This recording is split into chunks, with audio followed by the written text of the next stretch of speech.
मेरा नाम सोनू कंवर, कक्षा 7 है। कलयुग समाज के अशुभ लक्षण।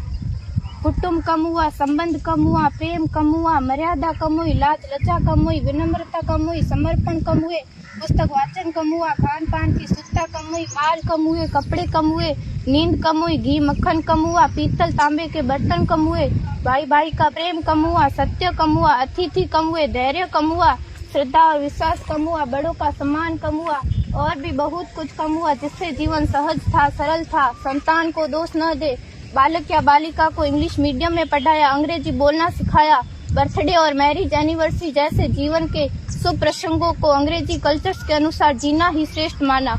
माता पिता को मम्मी डैड कहना सिखाया। जब अंग्रेजी कल्चर से परिपूर्ण बालक या बालिका बड़ा होकर आपको समय नहीं देता, आपकी भावनाओं को नहीं समझता, आपको तुच्छ मानकर आपसे जुबान लड़ाता, जब आपको बच्चे में कोई संस्कार नजर नहीं आता, तब घर के वातावरण को गमगीन किए बिना, संतान को दोष दिए बिना एकांत में जाकर रो लीजिएगा, क्योंकि पुत्र या पुत्री की पहली वर्षगांठ से ही भारतीय संस्कारों के बजाय, मंदिर जाने के बजाय केक कैसे काटा जाता है, यह सिखाने वाले आप और अम्मी है। जब बच्चा पहली बार घर से बाहर निकलता है तो प्रणाम और आशीर्वाद के बदले बाय बाय कहना सिखाने वाले आप और अम्मी है। हम परीक्षा देने जाते समय इष्ट देव बड़ों के पैर छूने के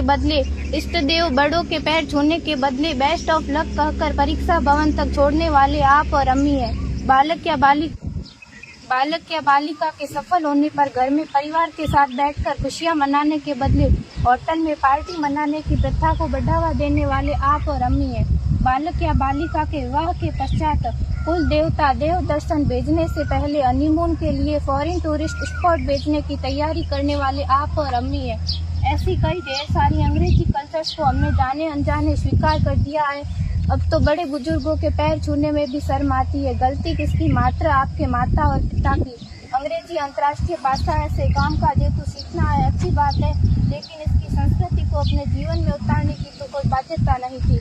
अपनी समृद्ध संस्कृति को त्याग कर नैतिक मूल्यों, मानवीय संवेदनाओं से रहित अन्य सभ्यताओं की जीवन शैली अपनाकर हमने क्या पाया?